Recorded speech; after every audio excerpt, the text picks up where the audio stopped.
anak-anak, kita akan mengulang materi kita semester 2. Namun sebelumnya, Ibu ajak kita untuk renungan. Mari kita buka Alkitab kita dari Mazmur pasal 90 ayat 12. Ini merupakan doa Musa dan kita baca bersama. Ajarlah kami menghitung hari-hari kami sedemikian hingga kami beroleh hati yang bijaksana. Tentu ini bukan saja hanya doa Musa, tetapi ini juga doa kita. Apa itu bijaksana? Dalam Kamus Besar Bahasa Indonesia, bijaksana itu selalu menggunakan akal budi, arif. Yang kedua, cermat dan teliti bila menghadapi kesulitan. Ciri orang yang bijaksana.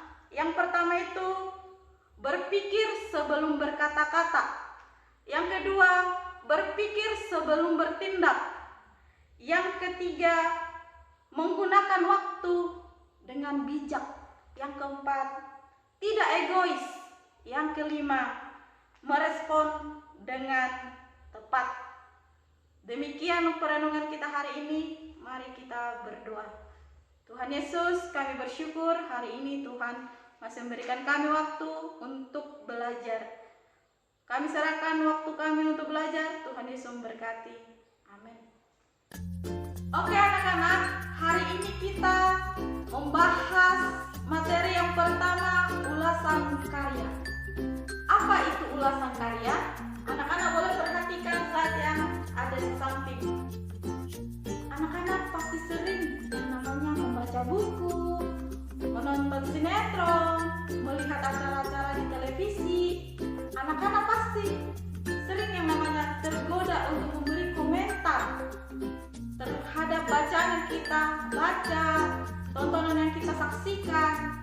Anak-anak secara tidak langsung sudah menggunakan yang namanya karya ulasan. Dalam karya ulasan perlu ada kaidah yang harus kita perhatikan. Karya ulasan sebuah teks ada 3 yang harus benar-benar diperhatikan. Yang pertama itu, apakah dia sudah menggunakan konjungsi penerang? Apakah dia sudah menggunakan konjungsi penyebab? Apakah dia sudah menggunakan konjungsi temporal? Yang pertama, konjungsi penerang itu apa saja? Seperti kata bahwa, yakni, yaitu. Sedangkan konjungsi temporal seperti sejak, semenjak, kemudian, akhirnya. Sedangkan yang ketiga, konjungsi penyebab itu adalah karena, sebab. Mari kita saksikan video tentang ikrar Sumpah Pemuda berikut ini. Sumpah Pemuda. 1. Kami, putra dan putri Indonesia, mengaku bertumpah darah yang satu, tanah Indonesia. 2. Kami, putra dan putri Indonesia, mengaku berbangsa yang satu, bangsa Indonesia. 3. Kami, putra dan putri Indonesia, menjunjung bahasa persatuan, bahasa Indonesia. Kita sudah menyaksikan video tentang ikrar Sumpah Pemuda dan setiap alinea dalam ayat-ayatnya.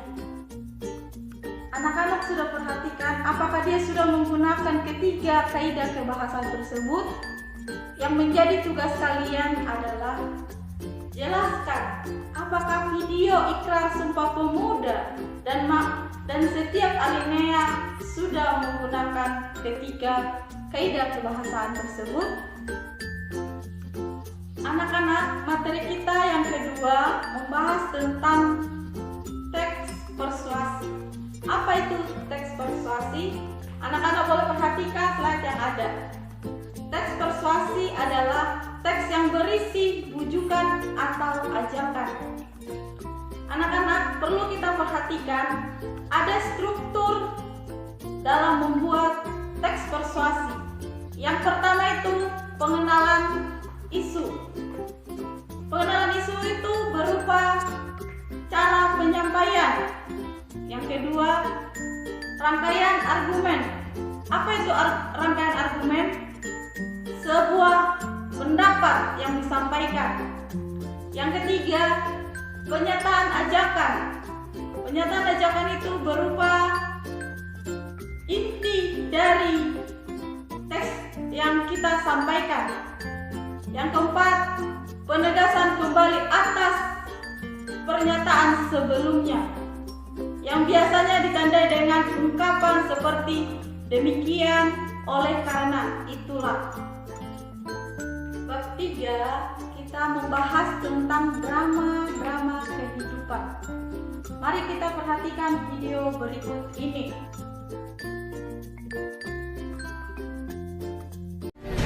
Kelak anakku dewasa, maka akan kuserahkan kepemimpinan ini padanya. Maka bimbinglah dia dan jagalah dia. Ke dunia.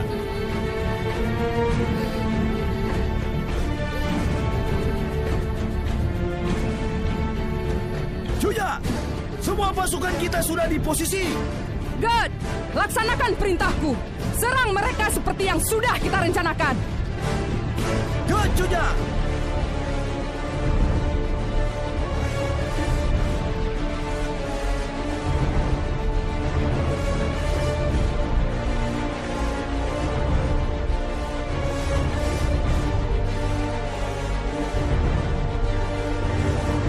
Allahu Akbar.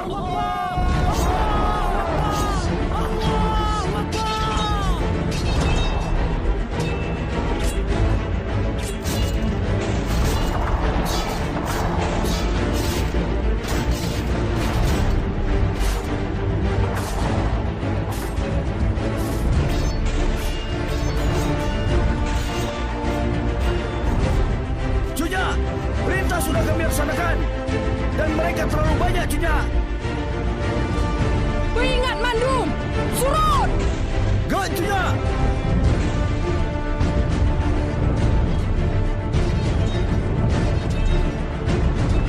Surut! Surut! Surut, Mandu! Surut!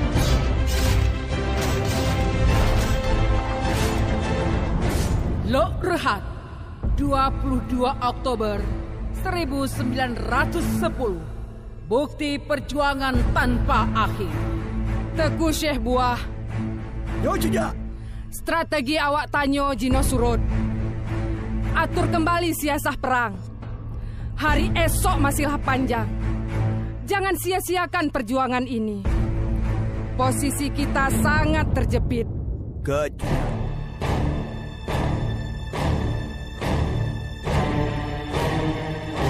Cari and tangkap Mutia, hidup atau mati. Mutia sangat berbahaya. Dia bagaikan mutiara rimba yang selalu dilindungi pasukannya. Siap, Kapten. Habiskan mereka!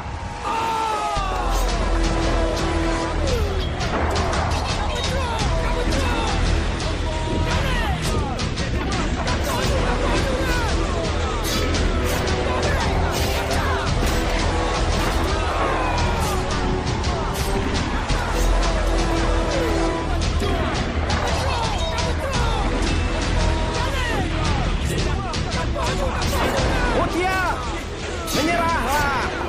Turunkan pedang dan rencangmu itu. Apa? Jangan bermimpi.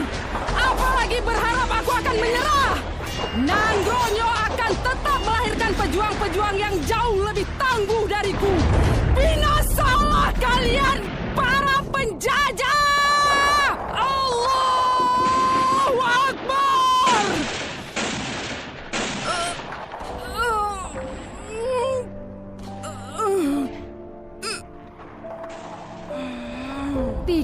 timah panas tanpa mata, yang tidak mengenal apapun yang menghalanginya, merobek tubuh Cut Mutia.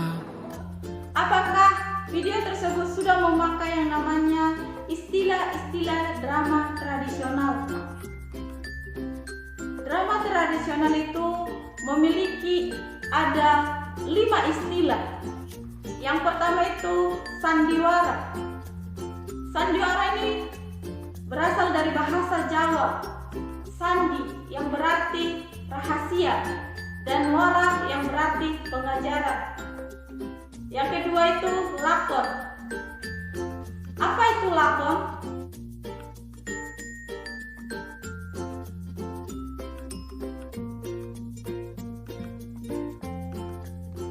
Yang ketiga itu tonil. Tonil berasal dari bahasa Belanda, toniel, yang berarti pertunjukan. Istilah ini sangat populer pada saat itu, pada saat penjajahan Belanda. Yang keempat itu sendratari. Sendratari ini kepanjangan dari seni drama. Sendratari berarti pertunjukan akan tari-tarian yang dilakukan oleh sekelompok orang. Tamlo. Tamlo ini merupakan drama yang menampilkan kisah dengan posisi pemain dibantu oleh si pencerita. Pemain tamlo ini tidak memiliki dialog. Anak-anak, materi kita yang terakhir membahas tentang buku fiksi dan non-fiksi. Nah, anak-anak kemarin sudah membaca cerita fiksi. Apa alasan anak-anak tertarik membaca buku fiksi yang sudah kalian baca? Ada beberapa alasan seseorang tertarik membaca sebuah buku fiksi. Yang pertama itu amanat yang menyentuh. Yang kedua, tokoh yang menawan. Yang ketiga, latar yang mengesankan. Yang keempat, alur yang menegangkan. Yang kelima, temanya yang unik. Demikian pengulangan materi kita di semester 2 Bahasa Indonesia selama mempersiapkan ujian akhir semester bagi anak-anak yang Tuhan Yesus kasihi. Tetap semangat, Tuhan Yesus memberkati. Shalom.